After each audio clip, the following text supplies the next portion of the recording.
Shalom, shalom, bien-aimés dans le Seigneur, que la paix et la grâce du Seigneur soient avec vous encore aujourd'hui. Amen. Notre Dieu est merveilleux. Alléluia. Bien-aimés dans le Seigneur, Dieu nous aime. Amen. Dieu nous aime tellement, je ne sais même pas quoi dire. Mais seulement nous ne comprenons pas l'amour de Dieu. Et nous faisons tout et n'importe quoi. Si seulement on marchait comme Dieu veut, bien-aimés, on serait heureux. C'est-à-dire que même si on est devant une difficulté, on n'a pas peur. Pourquoi? Parce qu'on se dit, je suis juste, je marche selon la parole de Dieu. Donc, si je suis combattu, si j'ai des ennemis et tout, mon Dieu combattra pour moi. C'est-à-dire que tu vis heureux parce qu'il y a quelqu'un qui combat pour toi, il y a quelqu'un qui t'aime, il y a quelqu'un qui te protège. Il t'aime, il te protège malgré tes iniquités, mais il est là toujours pour toi. Mais toi, ça ne te conscientise pas. Tu continues à mener ta vie comme tu l'entends. Alléluia. Nous ne pouvons pas être enfants de Dieu et puis marcher toujours selon les mauvais penchants de nos cœurs. C'est pas possible, ce n'est pas, c'est juste pas possible, quoi. Mais malheureusement, c'est ce que nous faisons, d'où l'importance de nous conscientiser tout le temps. C'est-à-dire que si tu vois ton frère, ta soeur qui fait quelque chose qui n'est pas bon en tant qu'enfant de Dieu, tu as le devoir de le ramener sur le droit chemin avec amour. Alléluia. D'aucuns me diront, on ne peut pas être parfait. Non, on ne peut pas être parfait, mais on court vers la perfection et on peut éviter de faire des choses qui irritent Dieu. Alléluia. Ah, Dieu est merveilleux. Saint-Esprit de Dieu, je te recommande ce moment. Prends le contrôle de nos vies, de nos cœurs. Prends le contrôle de ce moment, que de ma bouche ne sortent pas des paroles qui puissent vexer mes frères et sœurs. Mais c'est juste conscientiser. Alléluia. Et ce message nous concerne tous. Alléluia. C'est juste, j'ai envie de dire à quelqu'un, écoute ce que Dieu te dit. Amen. Voilà. Je vais commencer par le psaume 40, verset 5. Voici ce que la parole de Dieu dit. Heureux l'homme qui place en l'Éternel sa confiance et qui ne se tourne pas vers les hautains et les menteurs. Alléluia. Heureux l'homme qui place en l'Éternel sa confiance. Bien aimé, nous devons toujours avoir confiance en Dieu. Nous devons toujours fixer nos regards sur lui. Ne pas courir après les hommes, ne pas aller chercher les conseils de réconfort chez les hommes. Les hommes sont comme toi. Alléluia, leur souffle de vie dépend de Dieu comme toi. Amen. Donc, heureux cette personne qui met sa confiance en Dieu. Alléluia. Deutéronome 12, verset 28 nous dit ceci. Je lis la parole de Dieu avec respect. Garde et écoute toutes ces choses que je t'ordonne, afin que tu sois heureux. Si tu gardes et tu écoutes ce que Dieu t'ordonne, tu seras heureux. Amen. Toi et tes enfants, après toi, à perpétuité, en faisant ce qui est bien et ce qui est droit aux yeux de l'Éternel ton Dieu. Il n'y a pas que toi qui seras heureux. Il y aura tes enfants, tes petits-enfants et à perpétuité. Alléluia. Alors, bien-aimés dans le Seigneur, c'est nous-mêmes qui cherchons les victoires. C'est nous-mêmes qui... C'est-à-dire que si on n'est pas heureux sur cette terre, en tant qu'enfant de Dieu, c'est que c'est nous qui l'avons cherché. Dieu te parle aujourd'hui, Dieu me parle aujourd'hui, Dieu nous parle aujourd'hui encore. Job 5, 17 dit, heureux l'homme que Dieu châtie, ne méprise pas la correction du Tout-Puissant. Mais quand Dieu te châtie, sois heureux. Tu as sa faveur, son regard est posé sur toi, c'est qu'il te veut du bien. Donc la parole de Dieu nous dit, heureux l'homme que Dieu châtie. Quel privilège d'être châtié par Dieu.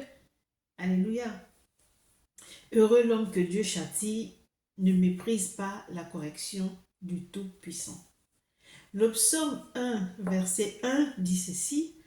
Heureux l'homme qui ne marche pas selon le conseil des méchants, qui ne s'arrête pas sur la voie des pécheurs et qui ne s'assied pas en compagnie des moqueurs. Donc tu veux être heureux, bien-aimé dans le Seigneur. Ne marche pas avec les pécheurs. Ne t'assois pas avec les moqueurs. Bien-aimé, un moqueur ne plaît pas à Dieu. Tu es là, tu te moques de ton prochain, tu crois que ça plaît à Dieu. Qui es-tu pour te moquer des autres? Donc, si tu veux être heureux, ne t'assieds pas avec tes moqueurs, alléluia. Ne t'arrête pas avec les méchants, amen. Ne suis pas la voie des pécheurs. Et tu seras heureux.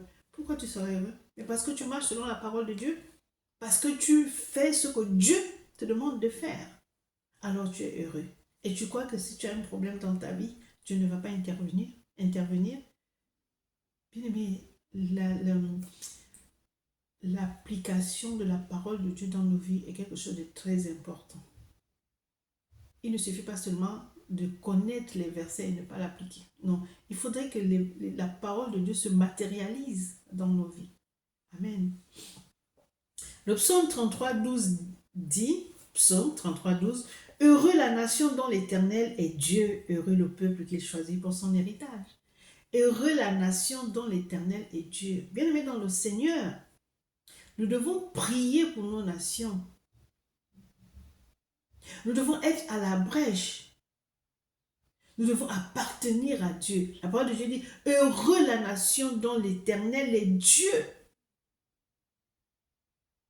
Si c'est-à-dire que nous nous abandonnons à Dieu, nous prions pour notre pays, nous consacrons notre pays à Dieu, nous imposons le règne de Dieu dans nos pays, bien aimés, nous serons heureux. Heureux le peuple qu'il choisit pour son héritage. Soyons ce peuple-là que Dieu a choisi pour son héritage.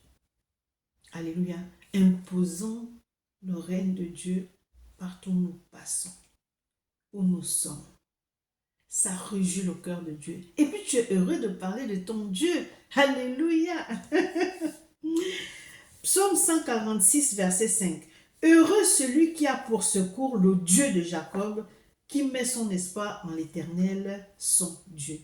Heureux celui qui a pour secours le Dieu de Jacob.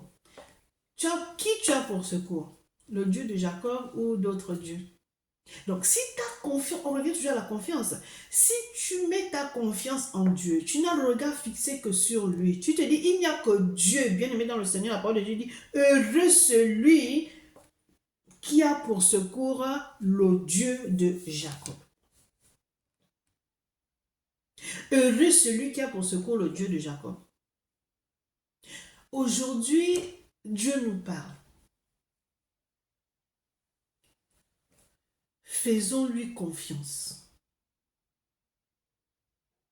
Faisons-lui confiance. Dieu ne nous oublie pas. On a de fois l'impression, je sais de quoi je parle parce que je me retrouve toujours dans cette situation, on a de fois l'impression que Dieu nous a abandonnés. Alors on baisse les bras, alors on commence à tourner la tête à gauche, à droite, on n'a pas de solution. On met la main sous le menton, on se dit, mais comment je vais faire? Mais heureux celui qui a pour secours le Dieu de Jacob. Alléluia. Et qui met son espoir en l'Éternel, son Dieu. Il est notre espérance, bien-aimés dans le Seigneur. Pourquoi nous cherchons le secours ailleurs? Le secours que tu cherches ailleurs peut te coûter, peut avoir un prix. Avec Dieu, c'est gratuit.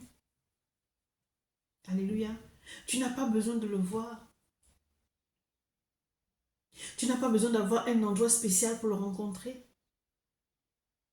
Alléluia. Proverbe 29, 18, la parole de Dieu nous dit ceci. Quand il n'y a pas de révélation, le peuple est sans frein, heureux s'il observe la loi. Mais lorsqu'un peuple n'est pas averti, il se donne à tout vent de doctrine. Il n'y a pas de loi, donc il fait comme il veut. Mais la parole de Dieu dit, heureux s'il observe la loi. Il y a une loi qui est donnée, il y a des commandements qui sont donnés. Tu es obligé de suivre ça si tu veux être heureux. Mais si vous êtes dans une nation ou dans une maison, c'est-à-dire, bon, je vais prendre le cas d'une maison, vous êtes dans une famille où il n'y a pas de règles, où il n'y a pas de règles, chacun fait comme il veut. Qu'est-ce qui va se passer? Il n'y aura que le désordre. Tu vas dire à l'enfant, par exemple, Mais pourquoi tu rentres à cette heure-ci? Il va te dire, mais tu ne m'as jamais dit que je devais rentrer à une heure précise. Alléluia. Donc, quand il n'y a pas de révélation, le peuple est sans frein.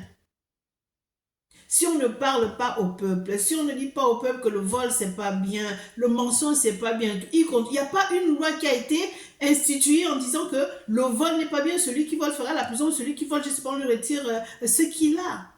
Et donc le peuple est comme ça. C'est comme dans une maison, quand il n'y a pas de règles, quand il n'y a pas de loi, eh bien les enfants font n'importe quoi. D'où l'importance capitale d'établir les lois. S'il n'y a pas de loi, eh bien les gens sont sans frein. Ils font comme ils comprennent. Alléluia. Jérémie 7, 23 dit ceci.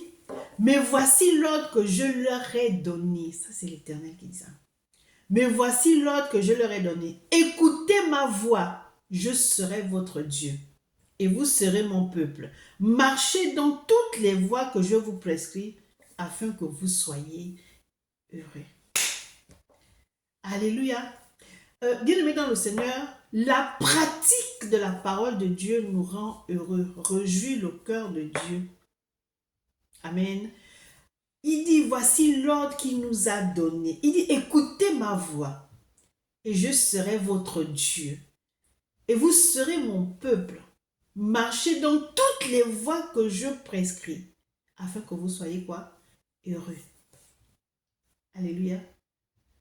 Donc, si tu marches, bien-aimé dans le Seigneur, dans toutes les voies que l'Éternel a prescrites, tu mets sa parole en pratique, bien-aimé, tu ne discutes pas, c'est oui et amen. La parole de Dieu nous dit, afin que vous soyez heureux.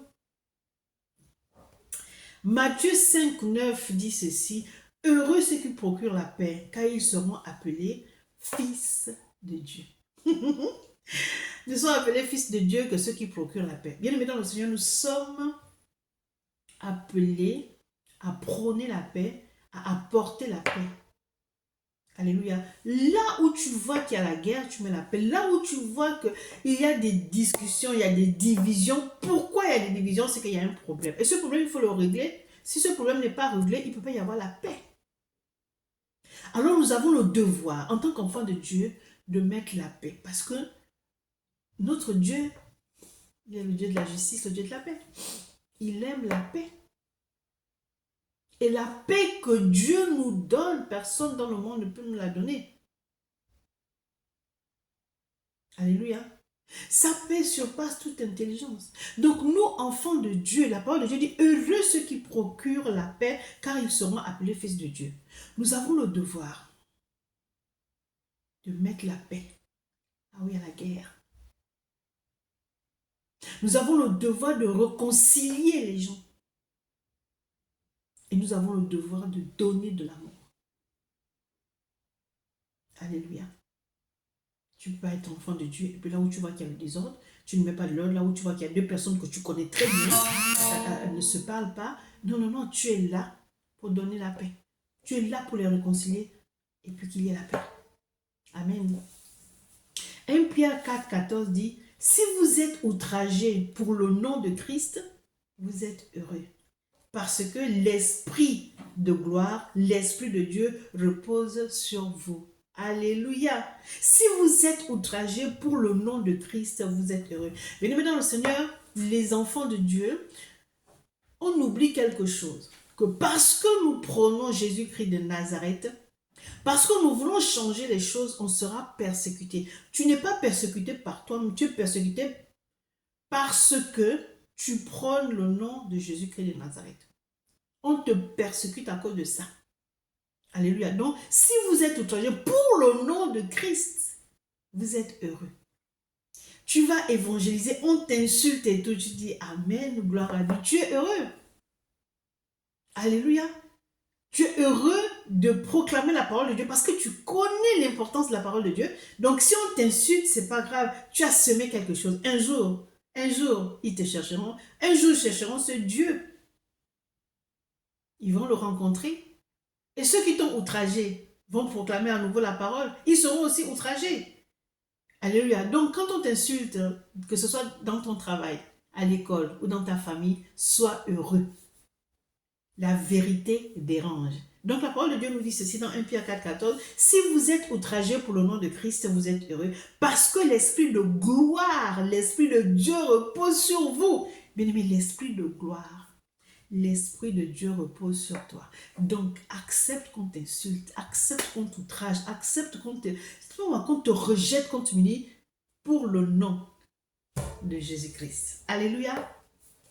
Apocalypse 22, 14 dit ceci. Heureux ceux qui lavent leurs robes afin d'avoir droit à l'arbre de vie et d'entrer par les portes dans la ville. Donc là, on nous parle de quoi? De la repentance. Bien aimé, vous voyez un peu l'importance de la repentance. Tu te repens, la parole de Dieu dit, heureux ceux qui lavent leur robe afin d'avoir droit à l'arbre de vie. Donc, si tu es sale, tu peux avoir droit à l'arbre de vie. Si tu es sale, tu ne te repens pas, tu mènes une vie qui ne glorifie pas le nom de Dieu, mais tu veux parler à Dieu sans repentance, ça ne se fait pas. Humilie-toi, reconnais ta faute, confesse ta faute et demande à Dieu la faute de ne plus recommencer. Et maintenant, si tu veux demander quelque chose à ton père, tu demandes. Mais tu es sale, tu es bien conscient que la vie que tu mets à toi, mais tu vas dire, oh bon Seigneur, est-ce que tu peux faire ça? Mais non, il ne fera pas. Tu es sale. Donc la parole de Dieu nous dit, heureux ceux qui lavent leur robe afin d'avoir droit à l'arbre de vie et d'entrer par les portes de la ville. Alléluia. Bien-aimé dans le Seigneur, mon conseil pour toi, c'est que si tu veux vivre heureux, alléluia, crains l'Éternel. Et craindre l'Éternel, c'est quoi? Bien-aimé, c'est pratiquer sa parole. Alléluia. Tu vas peut-être aller, je ne sais pas, tu veux commettre un adultère, tu dis, waouh, voici ce que la parole de Dieu me dit. Que les adultères, c'est un péché, les adultères ne s'hériteront pas du royaume de Dieu. Donc, la parole de Dieu te conscientise. Ça t'évite de pécher. Ça t'évite de commettre l'irréparable. D'où l'importance capitale de la lire et de la méditer. Alléluia. Et que cette parole te parle. Crains l'Éternel. Crains l'Éternel, c'est pas seulement dire, je ne sais pas moi, tu es chez toi, tu ne... Non, non, non. Donc, tout ce que tu fais, ta manière de marcher avec les gens, ta manière de parler, ta manière de t'habiller, il y a beaucoup de choses. Comment est-ce que quand tu prêches la parole, est-ce que c'est vraiment la parole que tu prêches ou bien tu es en train de mentir ou bien il y a quelque chose que tu as pris hors de la parole de Dieu pour venir te donner de la puissance. Là, tu ne crains pas Dieu. Quand tu crains l'Éternel, tu ne prends pas toutes ces choses-là. Tu n'as pas dit, je veux chercher le pouvoir pour qu'il y ait des guérisons. Non, tout doit venir de Dieu. Seigneur, c'est toi qui m'as appelé. Je me soumets à toi. Fais avec moi comme tu veux. C'est tout. Donc, bien-aimé dans le Seigneur, heureux ceux qui craignent l'Éternel, qui pratiquent sa parole et qui ne se livrent pas seulement à l'écouter. Dieu veillera sur eux. Alléluia. Dieu veillera sur eux. Je reprends. Heureux sont ceux qui craignent l'Éternel, qui pratiquent sa parole et qui ne se limitent pas seulement à l'écouter, mais à la méditer. Dieu veillera toujours sur eux. Donc, qu'est-ce que je viens de dire? Que si tu veux être heureux, bien-aimé dans le Seigneur, crains l'Éternel. Que Dieu nous bénisse abondamment. Alléluia. C'était votre sœur et servante, le prophète Jérémie, du ministère des enfants perdus, fondatrice du mouvement des femmes abusées restaurées par Christ. Alléluia.